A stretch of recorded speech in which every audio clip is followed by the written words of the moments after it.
Where's Jameson's office? Is there a problem, officer? Someone claiming to be J. Jonah Jameson called the precinct. He said he'd been shot. What? But that's Get away from the door, miss! Now! Nobody move!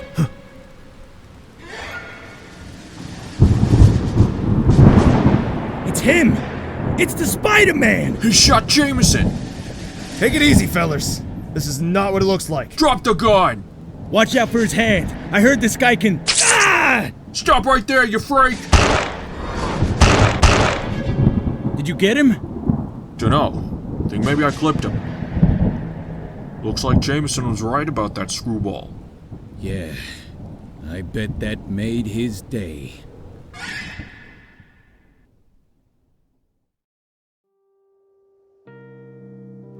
"3 weeks ago. Was that all it was? Winter was setting in hard. Down below Riverside Drive, squatters had put up a shantytown along the Hudson from 72nd Street to 110th. Get me pictures, Erik. JJJ told me. We're going to show the public what's really happening out there. I want broken men and hopeless women. I want snot-nosed kids in rags. I want to see the hunger in their eyes. I want pictures that'll make them weep. You from the papers, pal? What rag you representing? The Bugle. You mind if I take your picture? Sure. Bugle's a good paper. I've got the front pages right here. Sports pages in my shoes. And I saved the financial section to wipe my keister. What's going on over there? That's me, Parker, rousing the comrades. Let the ruling classes tremble. Proletarians have nothing to lose but their chains. May Parker. I've heard of her. This is the first time I've seen her in the flesh. She was quite a woman. Since then, more than 13 million of you are out of work. We've seen the army on the streets, using tanks and tear gas against citizens whose only crime is their poverty. Now we've got Mr. Franklin D. Roosevelt waiting to step into Hoover's shoes. But do you think there's gonna be any real change? Republicans, Democrats, the only thing they're debating is the most efficient way to turn your sweat and blood into profit. Get down off your soapbox, Grandma. The enforcers. Ox, Fancy Dan, and Montana. The Goblin's muscle. You don't like the way we do things in America? You should get on a boat and go join your comrades in Russia. Young man, the last time I looked, the Constitution of this country protected my right to freedom of speech. Pull her down off there, Ox. You lay one finger on my aunt and I'll... Ugh! Past your bedtime, kid. Look at that. Can't hardly keep his eyes open. Leave that boy! Whoa there, doggy. Take a nap, sonny. Get this thing off me! You just hold your water, Grandma. Say cheese, fellas. What do you know? Ben Urich, poking his snout in the muck as usual. Do you boys want to see your mugs all over the Bugle tomorrow? Or are you gonna back off and let these people go about their business? How about if I smash your damned camera? And then how about if I break your fingers one at a time? How you gonna write this up then, smart guy? Back off, Ox. You know he's off limits. Careful, Urich. You're pushing your luck. Peter? Are you alright, son? It's okay. I'm fine. Thank you. That was very kind of you, Mr. Erik. You're welcome, ma'am. Look, I have my car down the way there. Can I give you two a ride home?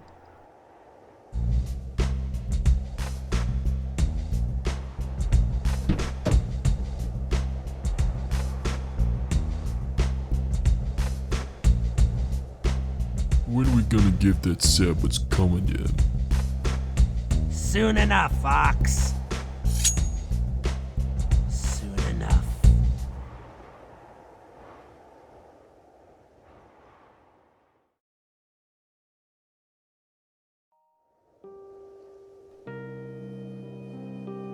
So, this is the hotbed of the revolution. We are what we say, a welfare center. We give the homeless a hot meal and a place to come in out of the cold. Seems that's a little too much socialism for some people. See those screens? We put them up after my uncle was killed by the goblin's mob. Heard about that. Sorry for your loss. Peter, we don't know that it was the goblin's people that killed your Uncle Ben. I know it. I'm going to turn in. It's been a long day. Thank you again, Mr. Urich. I'll be up in a while. Get some rest, Aunt May. Damn it! Why do those gangsters come after us? It's the system we're attacking. The banks, businesses, politicians. I should have gotten in my car and driven away. Something about the kid. The sheer stubborn, righteous anger of him. Are you allowed out after midnight? Maybe I wanted to test it. To show him the brutal reality of the world, and watch that light in his eyes die away. I hope you're not a prohibitionist, Peter. You're about to enter the hottest speakeasy in town. Welcome to the Black Cat.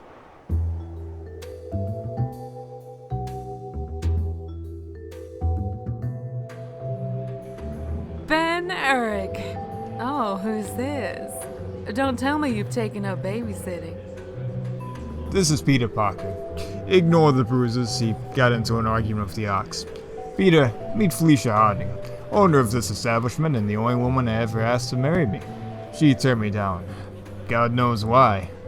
Sonia, evict whoever is squatting Mr. Erik's table and get them a drink on the house. Whiskey, if you please, Sonia. Double, on the rocks. And a soda for the kid. Make that a whiskey. Are you even old enough to be drinking? Tell you what. I'll show you my birth certificate, and you show me your liquor license. Kid's got a mouth on him. He gets it from his aunt.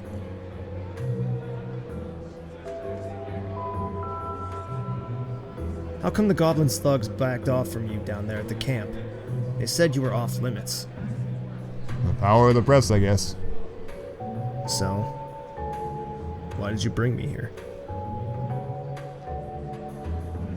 I like you, Peter. And I like your Aunt May. I don't want to see you getting hurt, and the way you're going. You think she should keep her mouth shut? She believes in something. I believe... Sure. You believe that there's good guys and bad guys, right and wrong. You believe that if we all become good little socialists and work for the greater good, everything will be sunshine and roses. That's about it. Well, that's a hell of a dream. Take a look around here, Peter, because this is the reality. See the big guy wrestling with the brunette? Oh my god! That's Jimmy Strider! The mayor of New York is here? Right. And the dame he's with is not his wife. To his left, Chief Detective Ryan from the Vice Squad. The creep he's smooging with is Emilio Acuno. He runs half the brothels in New York. And then we have Adolphus Crane, industrialist. Your Uncle Ben helped organize demonstrations that closed down 3 of his sweatshops last year. And making his big entrance, Norman Osborn, the Goblin. You wanted to know why the Goblin was coming after you. The Goblin personally doesn't give a damn about you, or your aunt, or anyone else. He's a freelance. He works for the highest bidder. They use him because it wouldn't look good to have the police suppressing freedom of speech. Are you saying the mayor hired the Goblin to kill Uncle Ben? Acuno probably did the deal. Crane would have put up the fee. Ryan made sure the cops were looking the other way, and the mayor? He just sits back and takes a percentage. It's a tangled web, Peter. This guy, Osborn. How come they call him the Goblin? No one knows. He's a man of many mysteries. Like why he chose to trawl through every broken down circus and carnival freak show to put his gang together. The enforcers were all carnies. Craven was an animal trainer. Vulture was a geek. Before the Goblin found him, he was living in a cage, biting the heads off of chickens. You don't ever want to cross the Vulture. Well now, look what the cat dragged in. Good evening, Urich. And Parker, isn't it? Your uncle was Ben Parker, the agitator. My commiserations. An unfortunate death. I believe he was torn apart by... what was it now? Wild dogs. My uncle was murdered by lowlife scum. And you aren't fit to say his name! Peter, don't!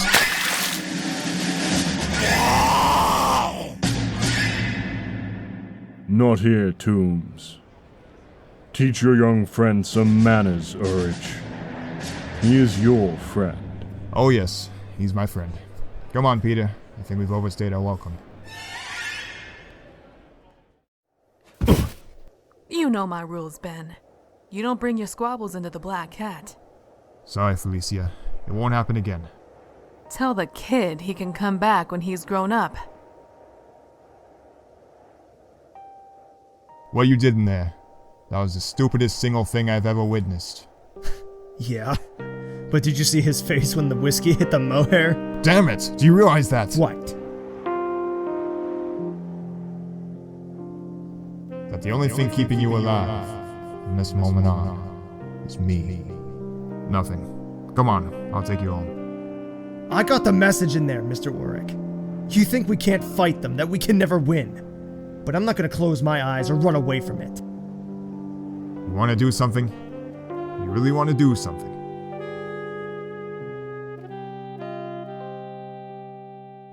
The office of J. Jonah Jameson. Parker, sit! Urich tells me you're a good kid. Tells me you're an orphan. Lost your uncle, too, Ben Parker. A fine man, I hear. A little red around the gills for my liking, but still.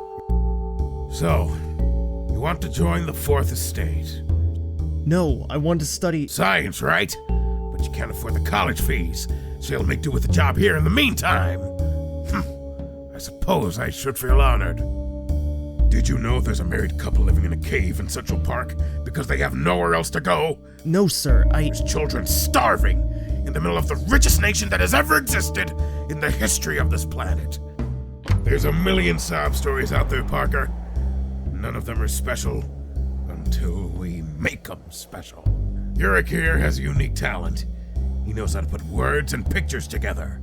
A picture, my boy, can be worth 10,000 words. And I'm speaking as a man who's built a career on words.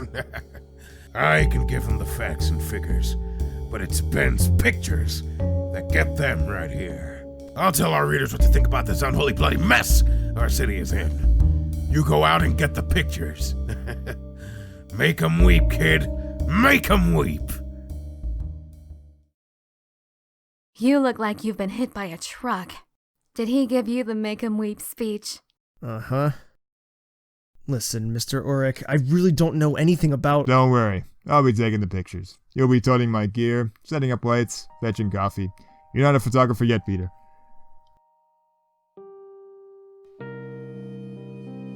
I watched Peter as he went looking for the broken heart of the city. The anger I had already seen in him burned fiercer with every injustice he witnessed. I saw myself in him, the way I was when I still had the idealism and the arrogance of youth. When I still believed I could change the world. One night we had a tip-off from a cop, a suicide. The poor sap owed money to the goblin. They threatened his family if he didn't pay up, so he took the only way out. He told his wife in his farewell letter that, if he was dead, they'd leave her alone. He had it wrong. His wife will now inherit the debts. The goblin always collects.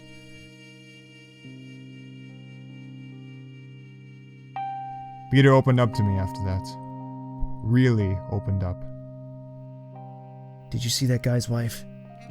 She knew who was to blame. Everyone knows what the goblin is doing, but everyone's too scared to speak. No one sees anything, no one hears anything. One day someone has to talk. That's all it'll take. Just one or two people with the guts to tell the truth, and he'll be finished. Then he told me about the night his Uncle Ben was killed. There were rope marks. They tied him so he couldn't fight back when they beat him. Then, while he was still alive, they set wild dogs on him. They tore him apart. It was old news to me. I knew how he died. What I didn't know was that it was Peter who found his uncle's mutilated body. I thought I had it bad. but I never went through half the pain and loss that's been thrown into that kid's life. The truth is, Peter has every reason to become bitter and twisted and cynical.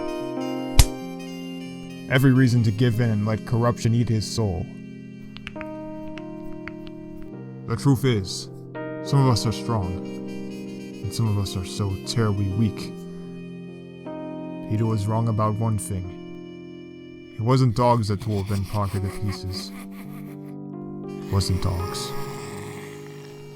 All those years in the freak show, being treated like an animal, something happened to Adrian Toombs.